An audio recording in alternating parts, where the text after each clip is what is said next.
வணக்கம் நண்பர்களே. இன்னும் ஒரு இனிய காலை பொழுதில் தீதும் நன்றும் நிகழ்ச்சியில் உங்களை சந்திப்பதில் மிக்க மகிழ்ச்சி அடைகிறேன். நேற்றைய நிகழ்ச்சியில் நாம் இளைஞர்களிடம் இருக்கக்கூடிய தொடர்பியல் பிரச்சனைகள், அதாவது கம்யூனிகேஷன் ப்ராப்ளம் பற்றி நம்ம நேற்று சில விஷயங்களை பேசத் தொடங்கினோம். அதில் மிக முக்கியமாக எண்ணங்களை வெளிப்படுத்துவதில் அவர்களுக்கு இருக்கக்கூடிய மிகப்பெரிய சிக்கல், அதாவது நினைப்பது ஒன்று சொல்வது ஒன்று, அல்லது தயக்கம், அல்லது போதுமான வார்த்தைகள் கிடைக்காதது, அல்லது பிளாங்க் அவுட் என்று சொல்லக்கூடிய ஒரு கட்டத்தில் என்ன சொல்வது என்று தெரியாமல் நின்று விடுவது. இதையெல்லாம் நான் நிறைய இளைஞர்களிடம் இந்த பிரச்சனையை நான் பார்க்கிறேன். உண்மையில் அவர்கள் பல வருடம் சோஷியலைஸ் ஆகி ஒரு சமூக வெளியில் வருகிற போது கூட ஒரு புதிய விஷயத்தை எதிர்கொள்கிற போதோ அல்லது அது தொடர்பான தன்னுடைய எண்ணங்களை உருவாக்கி கொள்வதிலோ அவர்களுக்கு என்ன சிக்கல் இருக்கிறது? இதுதான் மிக மிக முக்கியமான கேள்வி.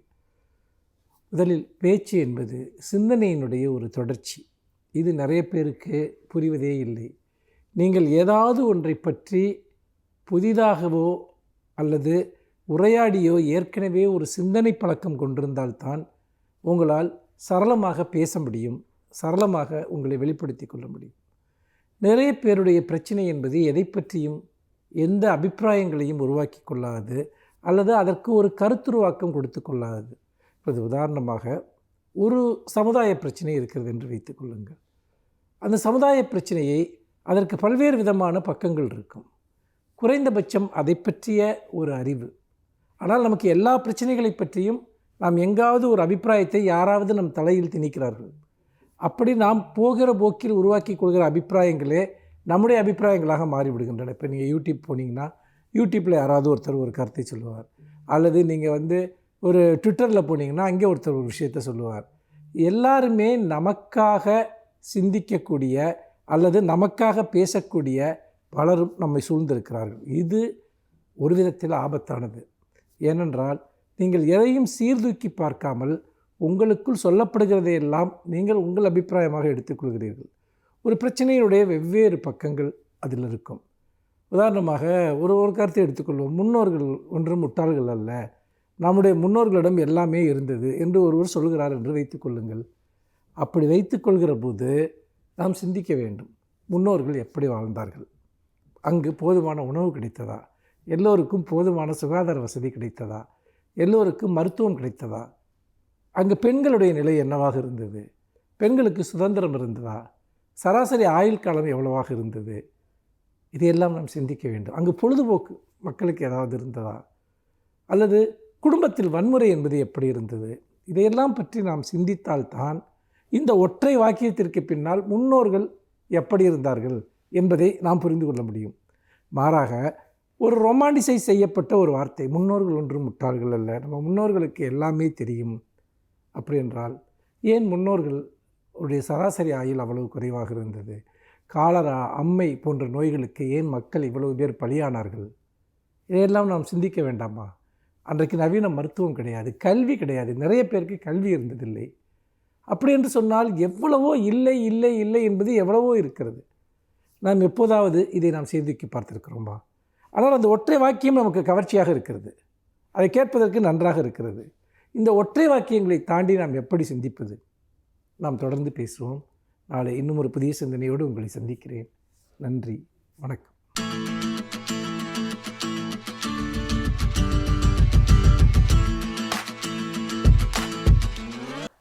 வணக்கம் நேயர்களே. நாம் கடந்த முறை, அதாவது திருமணத்தில் ஒவ்வொருவருடைய பங்கும் என்ன என்பதை பற்றி நாம் பார்த்தோம்.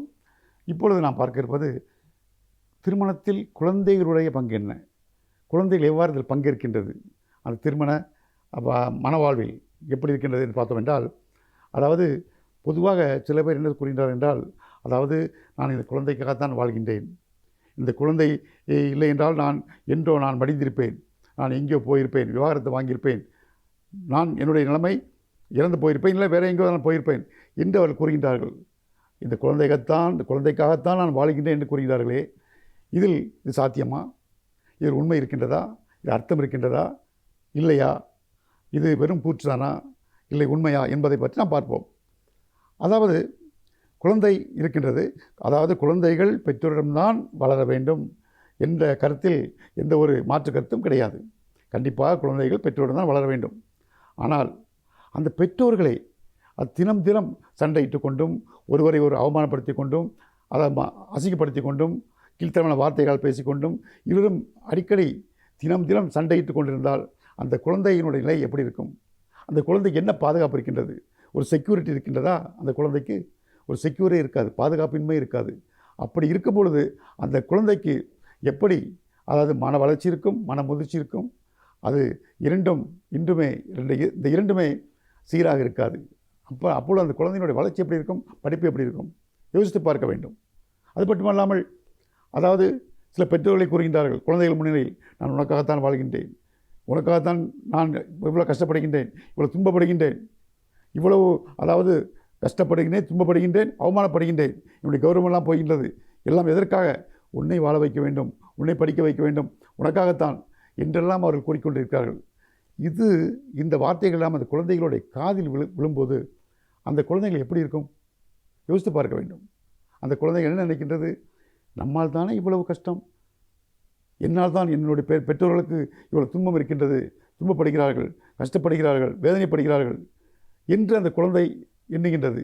அவ்வாறு எண்ணும்பொழுது அந்த குழந்தையினுடைய மனம் எப்படி இருக்கும், மனவேதனை எப்படி இருக்கும், அந்த வேதனையில் அந்த குழந்தையினுடைய வாழ்க்கை எப்படி இருக்கும், அதனுடைய வளர்ச்சி எப்படி இருக்கும், அது திறமாக இருக்குமா, சீராக இருக்குமா என்று யோசிக்க வேண்டும்.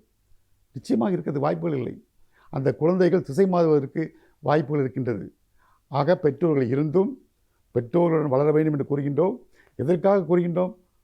குழந்தைகள் கண்டிப்பாக பெற்றோர்கள் தான் வளர வேண்டும் என்று கூறுகின்றோம். அப்பொழுது தான் வளர்ச்சி நன்றாக இருக்கும், முதிர்ச்சி இருக்கும், மன வளர்ச்சி இருக்கும், சீராக இருக்கும் என்று நாம் கூறுகின்றோம்.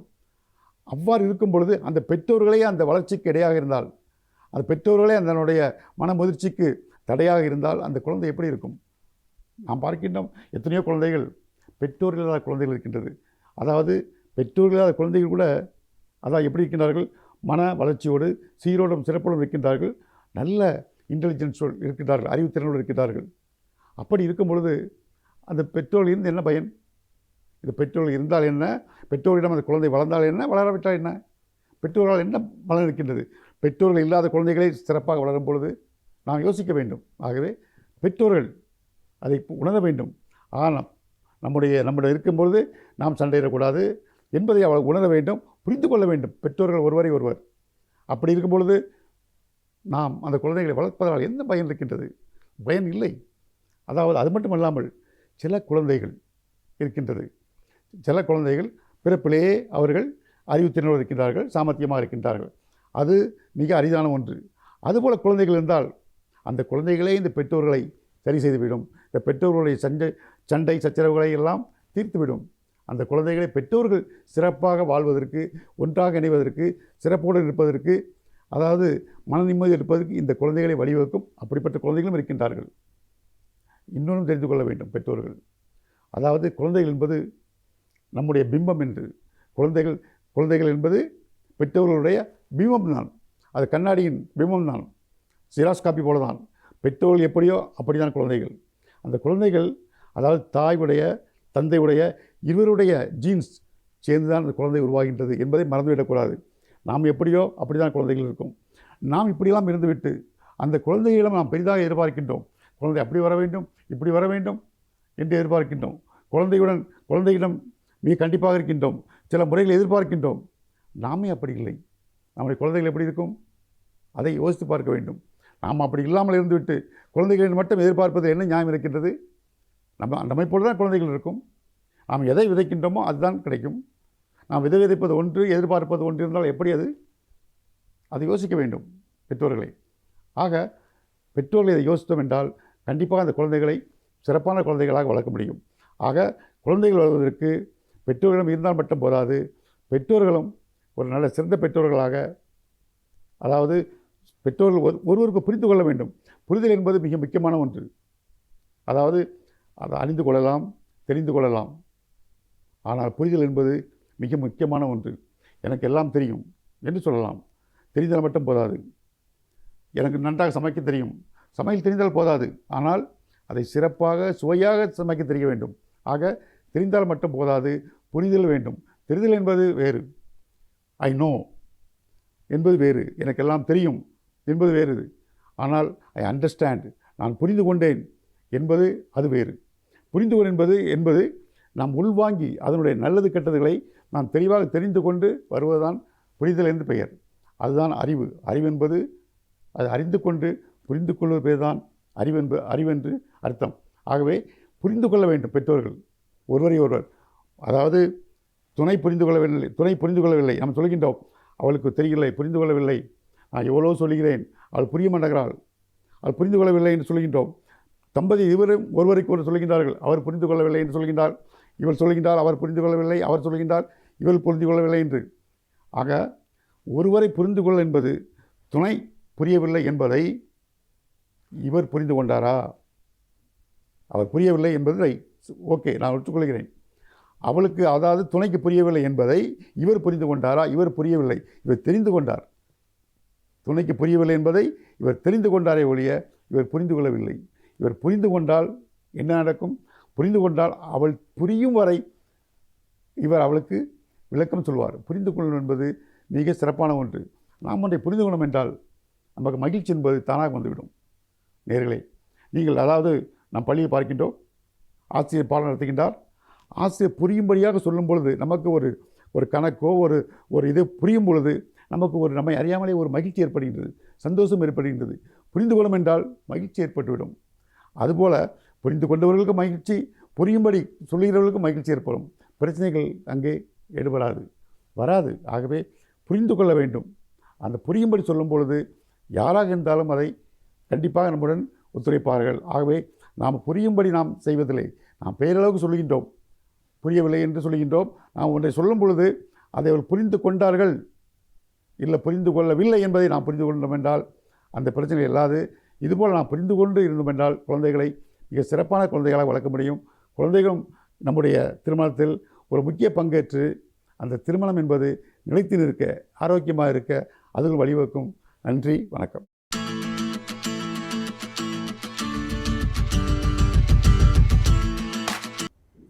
அனைவருக்கும் என் அன்பு வணக்கம். புரட்சி கவிஞர் பாரதிதாசனை பற்றி தொடர்ந்து பல ஆய்வுகளை செய்து ஏராளமான நூல்களை தந்திருக்கிறவர் என்றால் அவர் டாக்டர் சு இளங்கோ அவர்கள்தான். எத்தனை புத்தகங்கள்! பாரதிதாசன் அவர்கள் எழுதிய கடிதங்களை எல்லாம் தொகுத்து ஒரு புத்தகம் வந்திருக்கிறது. இப்படி பல்வேறு புத்தகங்களில் ஒன்று பாரதியாரோடு 10 ஆண்டுகள் என்னும் புத்தகம். இந்த பாரதியாரோடு 10 ஆண்டுகள் என்பது 1909 1919 வரையில் 10 ஆண்டுகள் பாரதியார் புதுவையில் இருந்தபோது அவருக்கும் புரட்சி கவிஞர் பாரதிதாசனுக்கும் இடையிலே ஏற்பட்ட தொடர்பு. பாரதிதாசனின் சொந்த ஊரே புதுவை தான். அங்கே பாரதியார் 10 ஆண்டுகள் தங்கியிருந்தார். ஆங்கிலேயர்களினுடைய ஆட்சி காலத்தில் அவர்களை எதிர்த்து இந்தியா பத்திரிகையில் எழுதிய போது ஏற்பட்ட மிரட்டல்களிலிருந்து தன்னை விடுவித்து கொண்டு தொடர்ந்து எழுத்து பணி ஆற்ற வேண்டும் என்கிற எண்ணத்தில் பிரான்ஸ் நாட்டினுடைய ஆதிக்கத்திலே இருந்த புதுவைக்கு பாரதியார் வந்து சேர்ந்தார். இருவருக்குள்ளும் தொடர்பும் நட்பும் ஏற்பட்டது. இறுதி வரையில் மிக கடுமையான பார்ப்பன எதிர்ப்பை கொண்டிருந்த புரட்சி கவிஞர் பாரதிதாசன் அவர்கள் பாரதியாரை பற்றி எழுதுகிற போது மட்டும் ஐயர் என்றுதான் எல்லா இடங்களிலும் எழுதுகிறார். அந்த பாரதியாரோடு 10 ஆண்டுகள் என்பது பல கட்டுரைகள், பாரதியாரை பற்றி பாரதிதாசன் ஆற்றிய சொற்பொழிவுகள் எல்லாவற்றையும் உள்ளடக்கியிருக்கிற மிக அரிய ஆவணம் என்று சொல்ல வேண்டும். நகரதூதன் திருமலைசாமி அவர்கள் நடத்திய நகரதூதன் என்னும் பத்திரிகையில் பாரதியாரை பற்றி பாரதிதாசன் எழுதியிருக்கிற கட்டுரைகளை தேடி பிடித்து இந்த நூலிலே சேர்த்திருக்கிறார். அதில் ஒரு கட்டுரை பாரதியார் கத்தி விளையாட்டு பார்த்தார் என்பது. பாரதியாருக்கும் கத்தி விளையாட்டுக்கும் என்ன இருக்கிறது என்று அந்த கட்டுரையை படித்தால் வெறும் 4 பக்கங்கள் தான். ஆனால் மிகச் சுவையான செய்தி அந்த கட்டுரையிலே இருக்கிறது.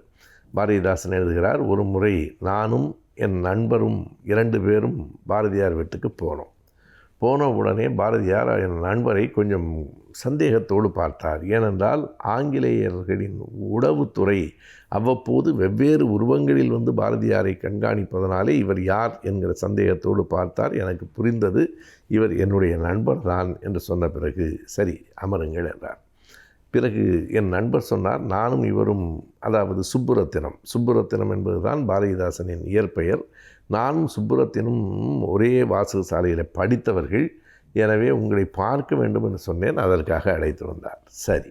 அதற்கு பிறகு பாரதிதாசன் ஒரு செய்தியை சொல்லுகிறார், இவர் மிகப்பெரிய கத்தி விளையாட்டுக்காரர். அவ்வளவுதான். பாரதியாருக்கு மகிழ்ச்சி பொங்குகிறது, மார்பு விரிகிறது. அப்படியா, கத்தி விளையாடுவீர்களா? கத்தி விளையாட்டு தெரியுமா? இப்படிப்பட்டவர்கள் தான் நமக்கு வேண்டும். ஆங்கிலேயனை எதிர்த்து போராடுவதென்றால் இப்படிப்பட்ட வீரர்கள் வேண்டும் என்று ஒரு குழந்தையைப் போல உணர்ச்சி வயப்படுகிறார். பாரதிதாசன் சொல்லுகிறார், ஒரு நாளைக்கு நான் உங்களை கத்தி விளையாட்டுக்கு அழைத்து போகிறேன், இன்றே பார்க்கலாமே என்கிறார் பாரதியார். உடனே அந்த நண்பர் வீட்டுக்கு போய் 2 பெரிய கத்திகளை எடுத்து கொண்டு வர, எல்லாம் மெத்தைக்கு போகலாம் என்று மாடிக்கு போய் அங்கே இருந்து குரல் கொடுக்கிறார், செல்லம்மா, யார் வந்தாலும் மெத்தைக்கு அனுப்பு, கொஞ்சம் வெற்றிலைகளை கூடுதலாக அனுப்பு. பாரதிதாசன் எழுதுகிறார், அத்தனை பெரிய கவிஞன் ஒரு சின்ன குழந்தையைப் போல மகிழ்ச்சி அடைந்த காட்சி அது. எல்லோரும் மெத்தைக்கு போனோம். மேலும் சிலர் வந்தார்கள். அதற்கு பிறகு என் நண்பர் 2 கத்திகளையும் எடுத்து சுழற்றி அந்த கத்தி விளையாட்டை நடத்திய போது யாரும் அந்த விளையாட்டை பார்க்கவில்லை. அதனை பார்த்து மகிழ்ந்து பூரித்து என்ன செய்வதென்று புரியாமல் அப்படி உற்சாகத்தில் இருந்த ஐயரைத்தான் எல்லோரும் பார்த்து கொண்டிருந்தோம். அவ்வளவு பெரிய மகிழ்ச்சி. பாரதிதாசனின் அந்த கட்டுரையை நாம் படித்தால்தான் அதில் இருக்கிற சுவை தெரியும். அவர் எழுதுகிற போது மிகப்பெரிய கேலியும் கிண்டலும் இருக்கிறது. அவர் மிக பெரிதாக மதித்த பாரதியாரை பற்றியும் கூட அவர் எப்படி குழந்தையாக இருந்தார் என்பதை சொல்லுகிற கட்டுரையாக அது அமைகிறது. புரட்சி கவிஞர் எழுதுகிறார், அடே அப்பா, ஐயரின் கண்களில் இருந்த மலர்ச்சியை பார்த்தால் ஆங்கிலேயன் தொலைந்தான், அடித்து விரட்டி விடலாம் என்று முடிவுக்கு வந்து விட்டார் போல் இருக்கிறது. இந்த 2 கத்திகள் போதும் என்கிற எண்ணத்திற்கு வந்து விட்டார். ஆங்கிலேயர்களிடம் எவ்வளவு துப்பாக்கிகள், எவ்வளவு பீரங்கிகள் இருந்தன, இந்த 2 கத்திகளை வைத்துக்கொண்டு என்ன செய்ய முடியும் என்பதையெல்லாம் தாண்டி இவருக்கு இந்த நேரத்தில் இந்த கத்திகளை பார்த்தபோது ஒரு பெரிய மகிழ்ச்சி. ஆங்கிலேயரை விரட்டி விட்டது போல ஒரு குழந்தைக்கு உள்ள குதூகலம் ஐயரின் முகத்தில் இருந்தது என்று பாரதிதாசன் எழுதுகிறார். பிறகு சொல்லுகிறார், ஐயருக்கு ஒரே ஒரு வருத்தம் அப்போது வந்துவிட்டது.